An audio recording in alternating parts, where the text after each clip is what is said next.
Jean Vasca, on vous a classé dans la catégorie des chanteurs, compositeurs, interprètes poétiques. Est-ce que vous êtes d'accord avec cette classification? De toute façon, j'aime pas beaucoup les classifications.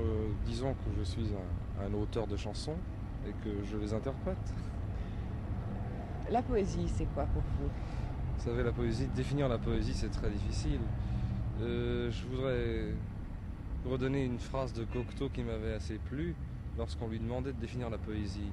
Il disait demander à un poète de définir la poésie, ce serait un peu comme si vous demandiez à une fleur de vous parler d'horticulture. J'ai trouvé ce mot assez joli. En fin de compte, ça résume un peu ce que je pense là-dessus. Mais l'idée de Jean Vasca, à ce sujet quand même. Oui, enfin, on peut avoir une idée assez vague. Pour moi, la poésie, c'est d'une part une façon de vivre, une façon de ressentir certaines choses et puis une façon de les traduire. Je crois que on ne peut pas donner une définition plus précise, ou alors chaque instant a une définition particulière de la poésie. Quel est le titre de la chanson que vous allez chanter maintenant? C'est une chanson qui s'intitule Voyager.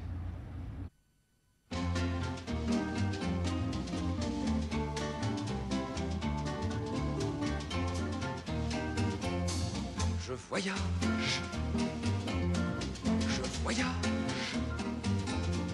dans les astres, les désastres et puis surtout les cadastres, dans les maquis, les marais, tout en haut des minarets, tout au fond des minerais et dans les estaminets. Je voyage dans ta chair et ses charades, sur les chalands en chamade, sur la luzerne des mers, dans la taverne insulaire, quand il neige des colères, aux lucarnes de l'hiver. Je voyage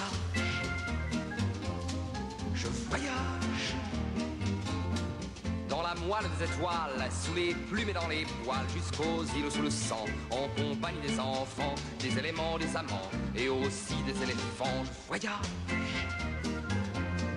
en fusée, en autobus, en fumée, en cumulus, au pays indéfini, sans nuit, sans fusil, sans cri, avec tous les animaux, tous les amis, tous les mots.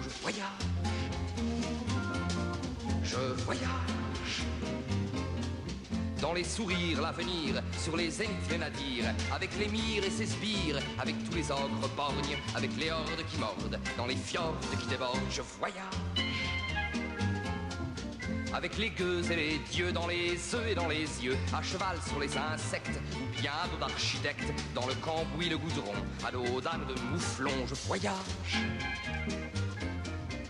voyage dans tout ce grand bric-à-brac, où je divague et je fac, où je déraille, délire, avec les taupes, les tapirs, attendant le grand départ, la traversée du miroir. Je voyage